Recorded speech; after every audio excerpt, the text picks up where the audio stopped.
동성애는 그냥 동성애예요. 근데 브로맨스는 브라더 로맨스잖아요. 근친 아니에요?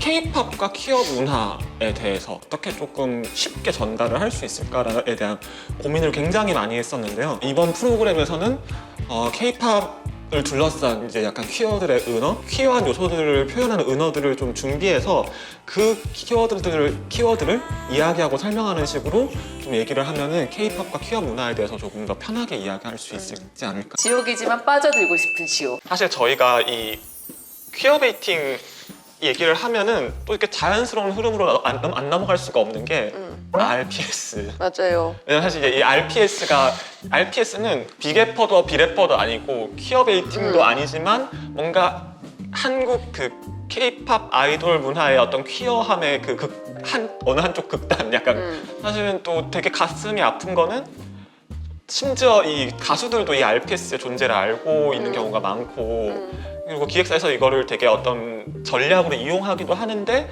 워낙에 오해가 받기 너무 쉬운 장르이다 보니까 안 좋은 음지 문화인 것처럼 또 이야기가 되는 경우들이 있어서 사실 이게 제가 여기도 이렇게 썼지만 말은 많지만 정작 누구도 정확하게 알지 못하는 이라고 제목을 잡았거든요. 그래서 RPS가 무엇인지부터 좀 얘기를 해볼까요? RPS는 일단 리얼 퍼슨 슬래시의 줄임말이고 사실 원래는 팬픽이라는 말로 더 잘 알려져 있었고 근데 저는 일단 왜 이렇게 전 국민이 RPS가 뭔지 이렇게 알게 되었는가 그 시작이 일단 굉장히 마음에 들지 않는다라고 생각을 해요. 그거부터가 사실은 정말 호모포빅한 시작이었다고 생각을 하는데 국민의힘의 그 하태경 아직도 의원이에요? 네네네. 아직도 의원이에요. 근데 이 방송 나갈 때는 또 몰라요. 아 그쵸. 그다음에 이준석. 아 나 되게 잊고 싶었나 봐 그 이름. 잘 기억이 안 나네. 이준석 씨가 이 알페스가 마치 그러니까 포르노그라피와 약간 동급인 것처럼 성착취라 그랬잖아요. 아이돌 성착취 이러면서 뭐 알페스 뭐 반대 뭐 알페스 처벌법 이런 거를 이제 만들겠다고 해서 알게 된 건데 일단 그게 왜 호모포빅하냐면 그들의 입장에서는 남성들끼리를 동성애로 엮는다는 것 자체가 굉장히 해서는 안 될 짓이고 이를테면 진짜 성착취라고 생각을 하니까 그걸 그렇게 법안을 발의하겠다고 한 거잖아요. 왜 남성과 남성을 엮는다는 것이 그 자체로 성착취적인 문화가 되는지에 대한 굉장히 약간 분노가 있고 그렇게 됨으로써 마치 알페스 창작자들이 모두 무슨 남성 아이돌을 성착취하는 그런 여성들로 몰리는 것으로 약간 알페스가 처음 알려졌다는 것이 너무 어이가 없고 그 다음에 반드시 짚고 싶은 건 그러면은 도대체 포르노그라피와 알페스가 뭐가 다르냐라는 질문을 저 개인적으로도 정말 많이 받았어요. 뭐가 같아요. 약간 뭐가 같냐고 말하고 싶은 게 포르노그래피를 만드는 수많은 그런 제작자와 출연자들 그 안에 어떤 그 커다란 산업과 어떤 알페스라는 창작 놀이를 어떤 같은 선상에 두고서는 약간 그 안에서의 착취와 뭐 비착취, 폭력과 뭐 그 문제를 다룬다는 것 자체가 사실상 전혀 같은 선상에 놓을 수가 없다. 그리고 일단 이건 픽션이잖아요. 모두가 픽션이라는 약간 합의 하에서 이 창작 놀이를 하고 있는 건데 그리고 사실 많은 사람들이 그렇게 알려진 것 때문에 알페스의 이야기가 마치 섹스가 전부인 것처럼 맞아. 얘기되는데 사실 많은 사람들이 알페스로 어떤 섹스를 약간 묘사하는 것을 좋아하기도 하지만 그렇지 않은 사람들도 되게 많고 사실 알페스의 핵심은 저는 그 멤버들 간의 어떤 관계를 상상하는 어떤 창작 놀이가 사실 핵심이라고 생각을 하는데 이제 거기에서 진짜 존재하는 사람을 가지고 픽션을 쓰는 것이 떳떳할 수 있냐라고 한다면 많은 소설가분들이 역사적인 인물을 가지고 사실 살아있는 인물들을 가지고도 픽션을 쓰지 않나요? 맞아요. 사실 왜 그런 것들은 지적하지 않으면서 이것을 어떤 연애 관계로 묘사할 때만, 왜 동성애적인 연애 관계로 묘사할 때만 이것이 착취가 되고 이것이 해서는 안 될 불법물이 되는 건지, 저는 그게 굉장히 우아한 지점인 것 같아요, 일단. 그리고 실제 인물을 바탕으로 하는 거긴 하지만 어쨌든 이 작가, 창작자가 창조하는 사람인 거잖아. 맞아요. 일종에는 맞아요. 내가 투영돼 있기도 하고 맞아. 내 주변에 누군가가 투영돼 있기도 하고, 특히 퀴어들이 이제 알패스를 쓰는 거는 퀴어 서사를 보고 싶은데 퀴어 서사가 현실에 잘 없고, 맞아요. 그러니까 일종의 나의 욕망을 이 사람을 투영해서 쓰는 거란 말이야. 사실 이 사람이 이 사람과 100% 동치하는 게 아니에요. 그렇죠. 어쨌든 나의 상상인 거죠. 그야말로 판타지적인 상상인 거기 때문에 이게 이 사람에 대한 그걸 착취다라고 하면 굉장히 이렇게 되는 거죠. 그런 궁금증이 들긴 해요. RPS 왜 쓰지? 즐겁게 보면서도 한 번도 내가 왜 보지라는 질문을 안 해봤거든요. 그러니까 왜 쓰고 왜 보지? 아까 그것도 궁금하긴 해요. 퀴어 서사가 없어서. 저는 처음 팬픽을 읽었던 거 그런 거 같아요. 하긴 사실 저도 비슷하긴 해요. 팬픽에서만큼은 내가 원하는 동성애 서사가 너무나 이렇게 이쁘고 심지어 아름답게 잘 그려져 있으니까. 근데 사실은 퀴어가 아닌 사람들도 어떤 각본을 보면서 저는 학습하는 거라고 생각을 하거든요. 그러니까 뭐 예를 들어 나는 여자니까 뭐 남자랑 결혼하고 싶어야 하고 남자랑 사귀고 싶어야 하고, 사실 이게 저는 딱 어떤 유전자로 이렇게 타고 태어난다기보다 사실 그런 각본을 너무 많이 받고 그 각본을 어렸을 때부터 체화했기 때문에 그렇게 성장하는 거라고 생각을 해요. 되게 문화적인 거라고 생각을 하는데, 그런 의미에서 퀴어들한테는 너무 그 각본이 없는 거죠. 그러다 보니까 내가 정체화를 하고 나서도 누구와 어떻게 사귀어야 되는지, 어떻게 관계를 맺어야 하는지, 어떤 뭐 이야기를 주고받아야 하는지, 그런 각본들을 찾는 게 너무 어려운 거예요. 근데 저는 되게 웃기지만 되게 팬픽과 알패스가 한국의 약간 퀴어 꿈나무 청소년들한테 그런 각본을 저는 주고 있다라고 생각을 하고, 그 너무 큰 기여가 아닌가, 우리 편을 만들어주는 약간 트로이의 목마처럼 트로이의 목마처럼. 팬픽이 읽으면서 이런 관계도 가능하구나, 그런 걸 약간 상상해 볼 수 있는 여지를 주는 거죠. 또 생각해보니까 어떤 지점에서는 꼭 유성애적인 관점이 아니더라도 K-팝이 굉장히 다양한 친밀함들을 보여주기 때문에 맞아. 좀 여러 상상을 할 수 있는 것 같아. 꼭 로맨스적인 관계가 아니더라도 저런 관계를 뭔가 되게 끈끈한 관계를 맺을 수 있다라는 걸 보여주는 것도 좀 재밌는 부분인 것 같아. 근데 사실 진짜 어느 시점에서는 예전에는 그냥 동성애 팬픽이었는데, 되게 최근에는 되게 다양한 정체성으로서 맞아. 약간 발화하는 사람들이 많아져서, 사실 뭐 에이로맨스라든지 에이로맨틱이라든지 에이섹슈얼이라든지 아니면 뭐 트랜스젠더라든지 젠더 퀴어, 약간 그런 정체성으로 약간 서사 실험을 해보는 거죠. 그러니까 이 굉장히 이성애 중심적인 어떤 서사들이 약간 많은 사회에서 사람들이 그런 소수자성이 있는 사람들한테 가지게 되는 편견이 굉장히 많잖아요. 뭐 예를 들면 에이로맨틱이면 뭐 연애를 다 싫어할 거라든지, 아니면 연애를 아예 안 하고 싶어 할 거라든지. 근데 그거는 개인마다 또 다르거든요. 한 정체성이라고 해서 다 같은 것은 아니잖아요. 그랬을 때 어떤 자기 얘기를, 자기 삶을 드러내지 않는 방식으로도 어떤 이야기로 만들어내면서 일종의 탈출구 같은. 실험해볼 수 그쵸, 있는 실험. 거죠. 이야기 만들기는 굉장히 어떤 방식의 안전하게 자신의 약간 지향하는 점을 드러낼 수 있는 창구가 될 거라고 생각을 하는데, 다 편견 안에서만 얘기를 하잖아요. 근데 그렇지 않은 방식으로도 안전하게 얘기할 수 있는 방법이 어떤 그런 아이돌을 빌려서 이야기하는 거라면 그런 것만으로도 되게 재밌는 시도라고 생각을 해요.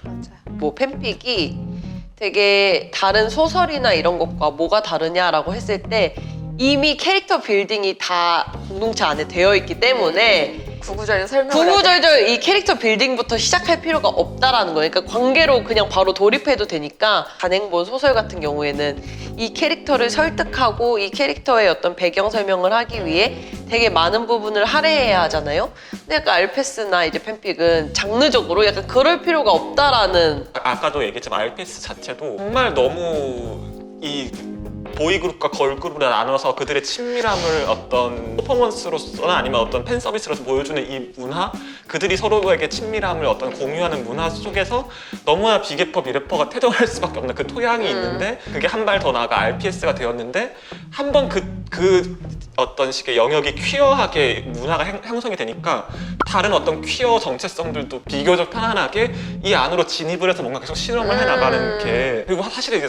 이 사회의 보수성이 없었으면은 이런 K-팝 아이돌 분야를 탈출구로 아예 삼지도 않았을 거잖아요. 그냥 나가서 그냥 통성해 이러고 다니면 되니까. 그래서 이게 정말로 참 이 모든 환경과 이 어떤 조건들이 되게 흥미롭게 퀴어하게 뻗어나갈 수 있도록 형성이 되어 있었구나라는 그런 생각이 들기도 하네요. 통성해. 또 저희가 그냥 지나칠 수 없는 또 핫한 키워드가 있습니다. 바로 젠더리스. 요즘 젠더리스라는 말 진짜 여기저기서 많이 쓰잖아요.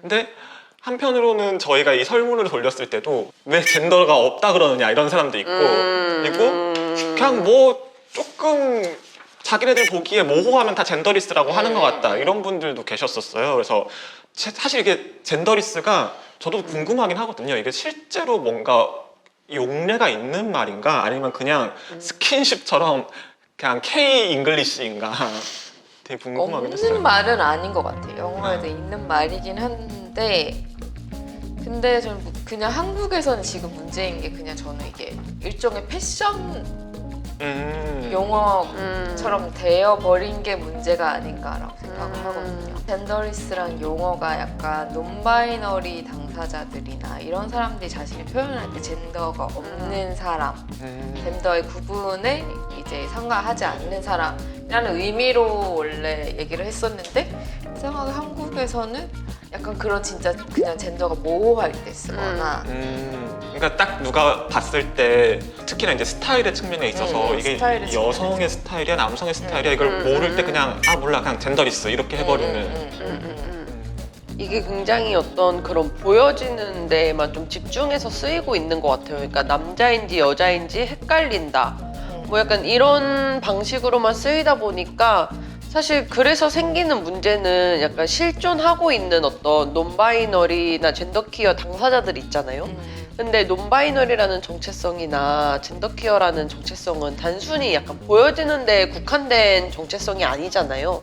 그러다 보니까 오히려 약간 그런 많은 젠더퀴어 당사자들의 어떤 구체적인 개인들을 조금 지우는 오용? 남용되고 있는 단어가 되고 있는 것이 아닌가 그런 생각이 좀 드는 것 같아요. 그러다 보니까 이제 많은 젠더퀴어 당사자들이 자신이 말라야 한다. 그러니까 자신이 이분법적인 성별에 들어맞지 않는 되게 모호한 기준의 몸이 되어야만 나의 정체성도 인정받을 수 있다라는 약간 압력에 시달리고 있는 게 사실인 것 같거든요.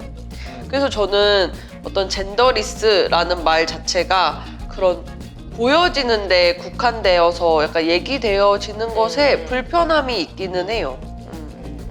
실제로 그런 기사를 읽은 적이 있긴 해요. 그러니까 논바이너리나 젠더퀴어 특히 청소년들이 굉장히 그런 몸에 대한 압박 때문에 어떤 섭식 관련한 이제 문제, 질환을 겪거나 이제 그런 일이 있다라는 얘기를 듣기도 했는데요.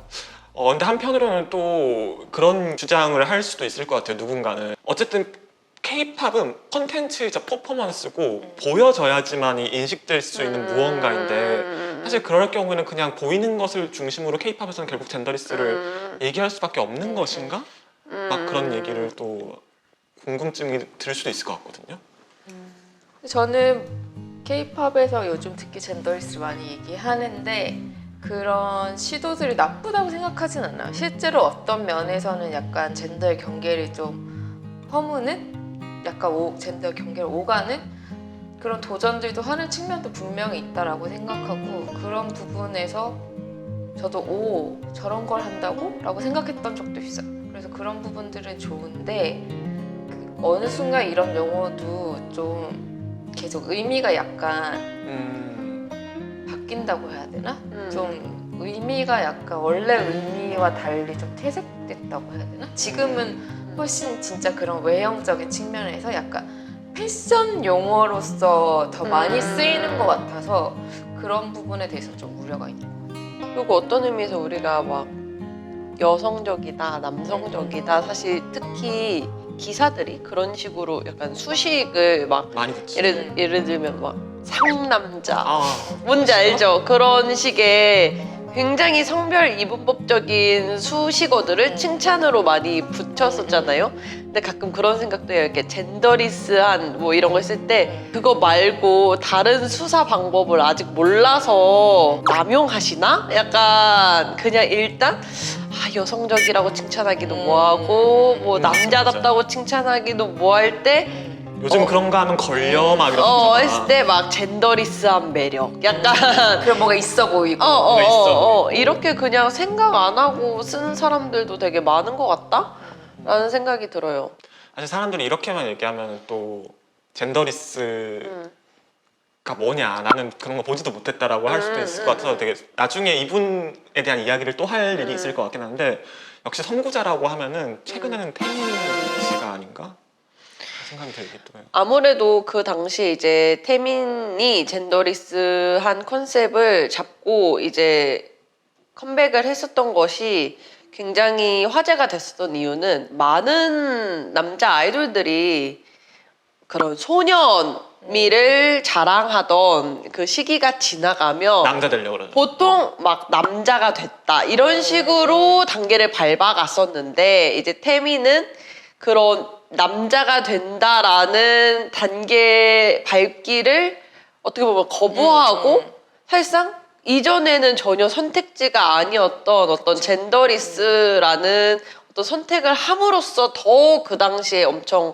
화제가 됐었던 것 같아요. 그때 또 그 퍼포먼스가 되게 파격적이었던 건 여성 댄서들과 함께 그 퍼포먼스를 했는데 여성 댄서들과 같은 안무를 쳤었어요. 맞아. 그거 너무 되게 주목이 됐었어. 보통은 이제 무대 위에 남성 댄서와 여성 댄서가 있으면 그렇죠. 보통 성별 되게 이성애적인 퍼포먼스를 하는 게 좀 일반적인데 역할을 명확하게 부여해버리죠.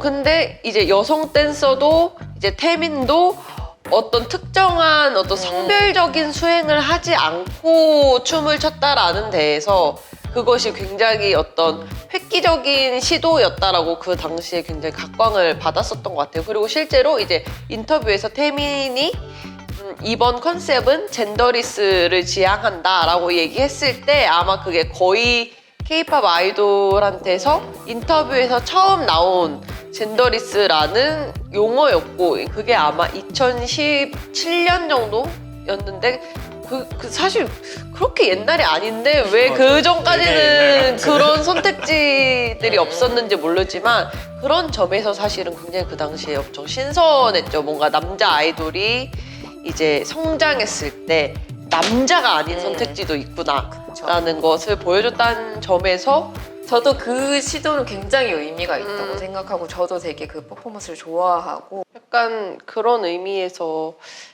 만약에 이것이 정말 오용된다면 오히려 젠더리스라는 구분 때문에 기존의 약간 여성성과 남성성이 더 고착되는 그러니까 젠더리스라는 말 자체가 이미 어떤 여성이 어떤 수행을 했을 때 그것을 어떤 여성의 범주를 확장하는 의미로 해석할 수도 있고 아니면 어떤 성별이 아닌 다른 의미로 해석할 수도 있는데 그냥 손쉽게 젠더리스를 붙여버림으로써 오히려 여성성을 기존의 틀에 더 그냥 가둬두는 그러지는 않았으면 좋겠다라는 생각이 들기는 하는 것 같아요. 그거 말고 다른 수사 방법을 아직 몰라서 남용하시나? 오늘 다뤄볼 마지막 키워드는 브로맨스와 걸크러쉬입니다.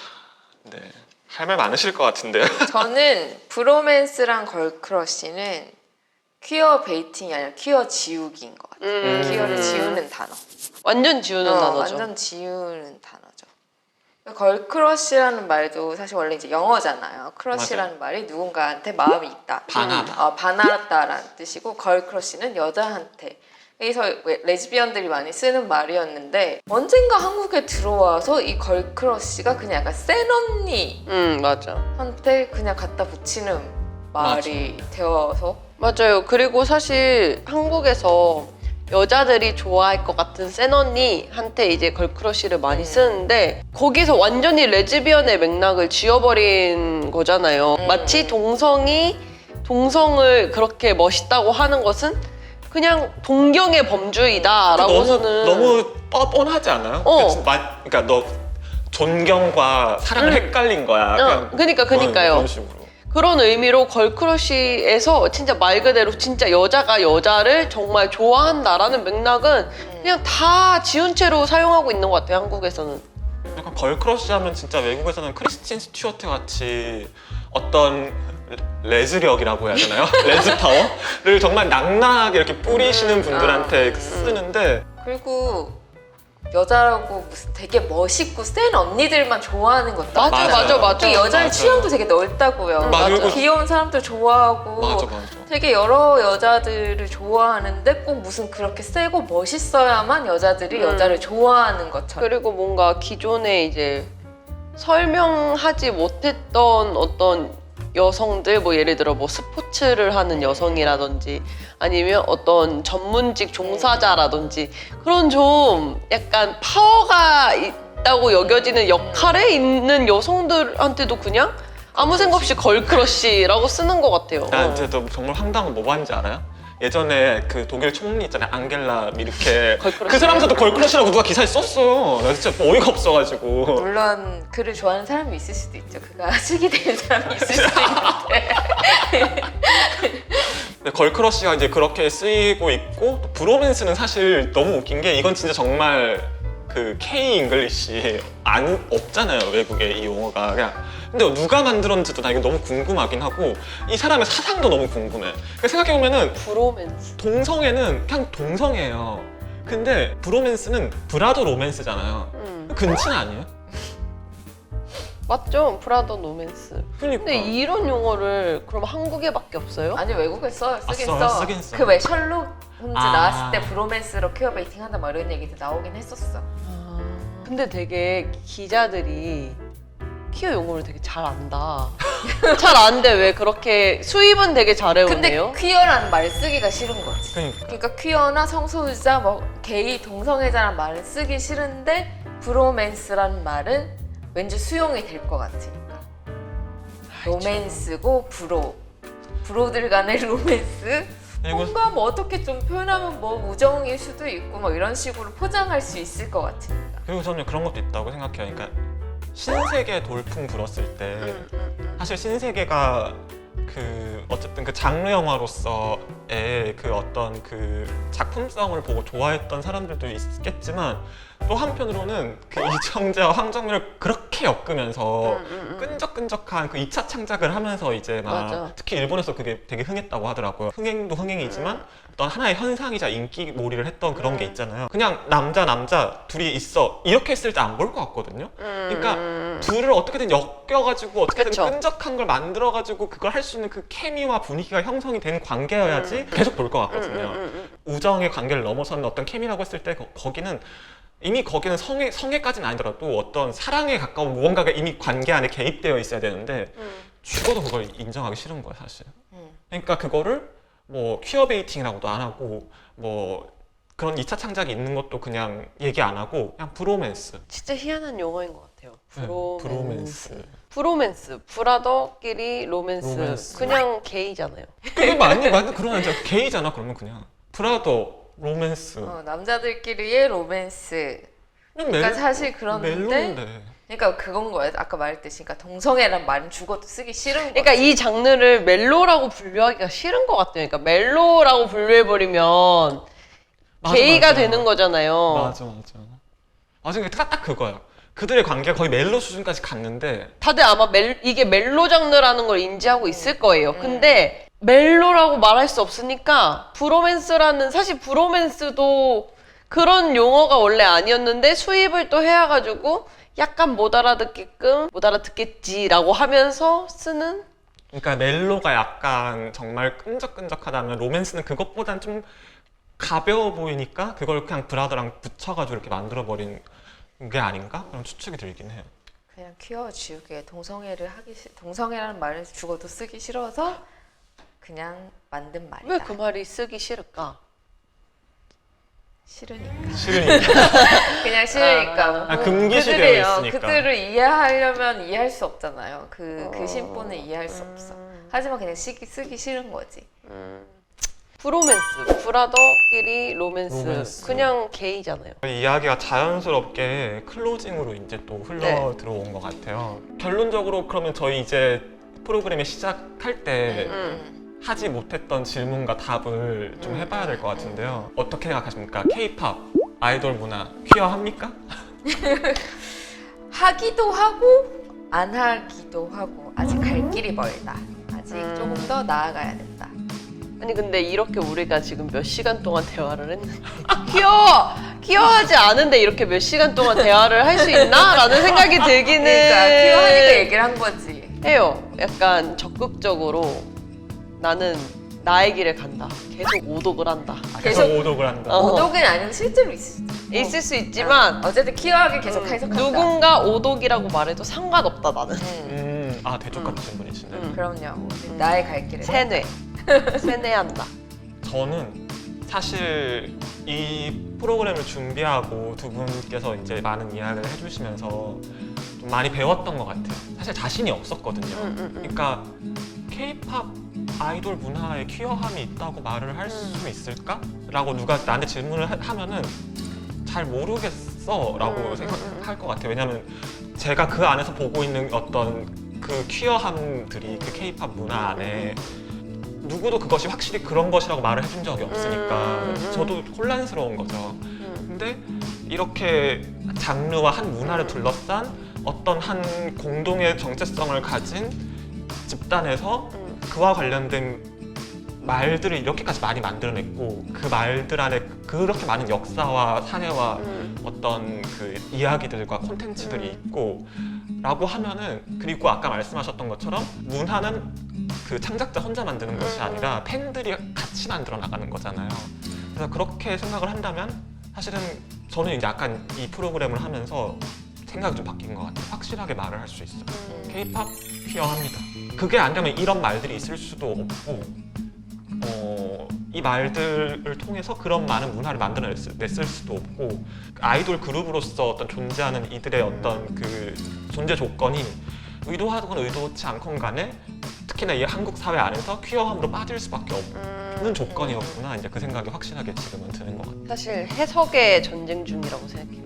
사실 창작자한테 우리가 뭐 얼마나 뭘 기대할 수 있나요? 이렇게 쳐들어가서 막 너 엘라이라고 말해.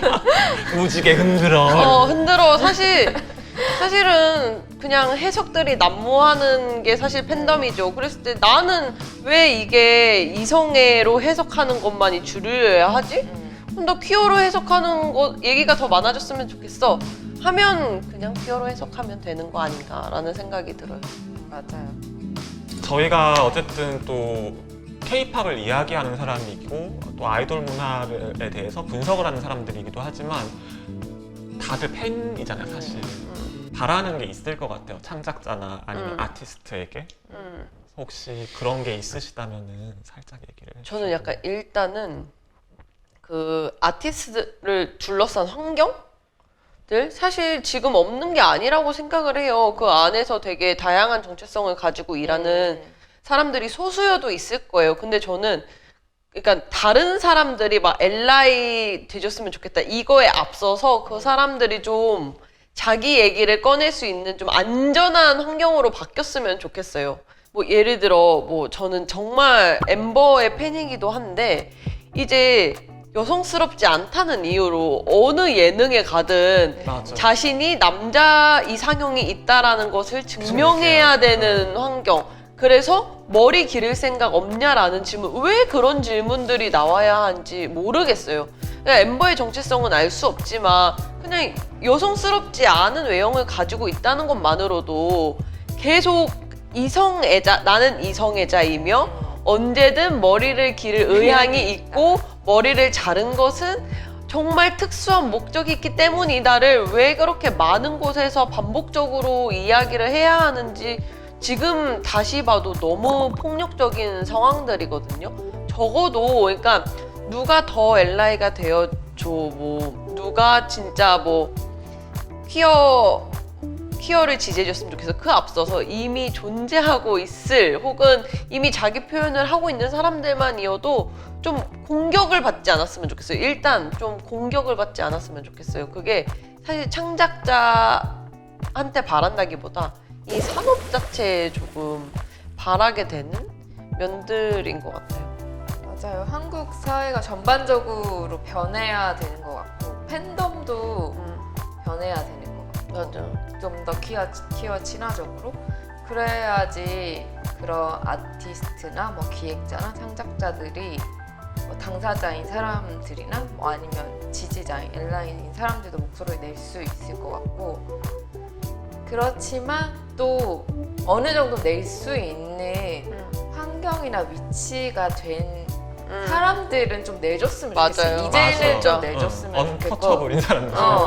좀 이제는 조금 더 용기를 가지고 목소리를 조금 내줬으면 좋겠고 누군가가 내주면 또 변화가 또 분명히 있을 거라고 맞아요. 생각을 하거든요. 언제까지만 기다릴 수만 없잖아. 기다리는 것보다 누군가는 조금의 용기를 내줬으면 좋겠다. 라는. 저는 두 분의 바람이 모두 다 들어있긴 한데요. 한편으로는 아까 얘기해 주셨던 것처럼 누군가는 목소리를 일단 내기는 시작을 해야 될 것 같아요. 그리고 맞아요. 비교적 이제 자신을 지킬 수 있는 위치에 있는 사람들이 그 일을 시작해줘야 될 것 같고 그리고 팬덤도 바뀌어야죠. 가수가 사실은 당사자들이 분명히 누군가 있을 텐데 그가 누굴 믿겠어요. 자기 팬덤 말고는. 그러니까. 안전한 지지대는 없잖아요. 자기를 지지해주는 사람 말고는. 기자를 믿겠어요. 뭐 계약 끝나면은 빠이빠이는 회사를 믿겠어요. 근데 그래서 팬덤들도 그러니까 내 아이돌이 퀴어야 라고 생각을 하라는 건 아니야. 하지만 적어도 호모포빅하거나 맞아. 뭐 트랜스 배제적이진 않았으면 좋겠다. 그 맞아요. 사람이 무엇이든 언제든 당신을 믿을 수 있는 그런 사람임을 보여줬으면 좋겠다는 생각이 들고 그리고 이제 어떤 가수들이나 어떤 아이돌들은 이제 막 자기의 꿈이 이루어지기 시작했기 때문에 되게 그런 어떤 식의 내가 표현하고 싶어도 표현할 수가 없고 그리고 어떤 사람은 당사자인데 뭔가 말을 할 수가 없는 위치 자기 스스로에 대해서 근데 이제 저는 사실 이제 약간 이렇게 우리가 나이를 먹으면 이렇게 되나 봐. 이렇게 세월이 점점 가면서 그러니까 그들 마냥 즐겁고 행복해 보이는 그들도 사실은 얼마나 힘들고 그래서 또 막 어떤 경로로든 이제 또 더 이상 만날 수가 없고 이런 일들이 반복되고 나니까 그냥 드는 생각은 힘이 있는 사람은 책임이 있기 때문에 무언가를 해야 하지만 그게 아니라면은 본인이 비겁하다고 생각하지 않았으면 좋겠어요. 그냥 본인이 비겁하다고 생각하지 않았으면 좋겠고 내가 숨기고 있다고 생각하지 않았으면 좋겠고 그리고 가장 중요한 거는 그가 더 이상 아이돌을 안 해도 좋아 난 사실 하지만 정말 본인이 너무나도 이거를 내가 나 혼자만은 그것을 안을 수가 없겠다는 생각이 들 때 다른 사람의 행복을 위해서 자기 자신의 존재 자체를 희생시키지 않았으면 좋겠어요. 그러니까 뭐 다른 사람의 행복을 위해서 많은 걸 참을 수 있죠. 저도 다른 사람의 행복을 위해서 많은 걸 참아요. 사무실에 앉아가지고 한 500마디 말을 하고 싶은데 좀 아닌 것 같은데 여러분 이렇게 한 마디만 할 때도 있어요. 근데 사실 그런 수준의 것이 아니라 그게 아니라 정말 내가 이건 안 되겠다 싶으면은 안 해도 좋아요. 아이돌 더 이상 무대에서 못 봐도 좋으니까 다른 사람의 행복을 위해서 그것까지는 안 했으면 좋겠다. 저는 그런 소망이 좀 있습니다. 제 뭔가 숙연한 클로징을 그걸 키퍼 무대에 아이돌이 설 날이 있을까요? 우리 이거 그럴까? 콘텐츠는 이번 퀴어 축제는 끝나고 나가는 거죠. 이번 네, 축제는 끝나고 나가는데 그 24회가 아니고 24년도에 누구 한 명 왔으면 좋겠는데 그러니까. 저희가 약간 그런 것도 있을 것 같아요. 오면 부담스러워할까? 나 싶어가서 안 오나? 뭐가 부담스러워요? 그러니까 축제에서 부담스러워할까봐 나 같은- 내가 아이돌인데 내가 가면 그러면, 이 사람들은 부담스러워할까봐 안 올. 같이 감당해야 되잖아요. 여파를. 그래서 안 오는 건가? 그렇게까지 생각한다고? 아이돌 착한 사람 많다고 생각하고. 아니 근데 진짜 좀 맞아요. 굳이 뭐 미국이나 이런 데 아니어도 일본도 이제 유명한 셀럽들 축제에 와서 막 무대도 하고 발언도 하고 하는데 너무 멋있지 않나?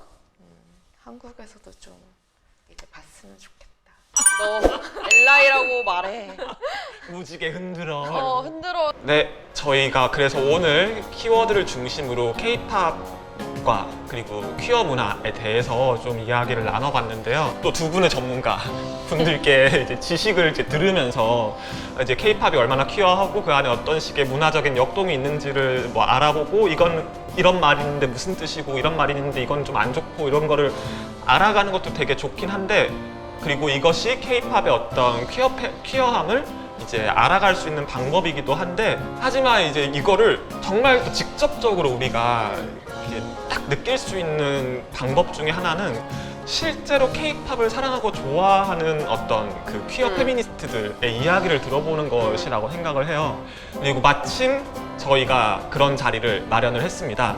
네, 저희 이 프로그램이 끝난 이후에 그 다음부터는 저희가 퀴어 페미니스트 팬분들을 모셔놓고 자신이 사랑하는 아이돌의 퀴어한 매력을 어필하시면은 저희가 그걸 들어보는 또 자리를 가질 예정인데요. 저희가 그 오늘의 이 테이블 토크보다는 더 역동적이고 더 다이나믹이 역동 아닌가요? 아무튼 네. 그런 이제 또 순간이 될 테니까요. 저희 다음 프로그램 또 기대해 주시면서 저희 조만간 또 다시 만날 수 있도록 하겠습니다. 네, 여러분 큐플래닛은 돌아옵니다. 안녕.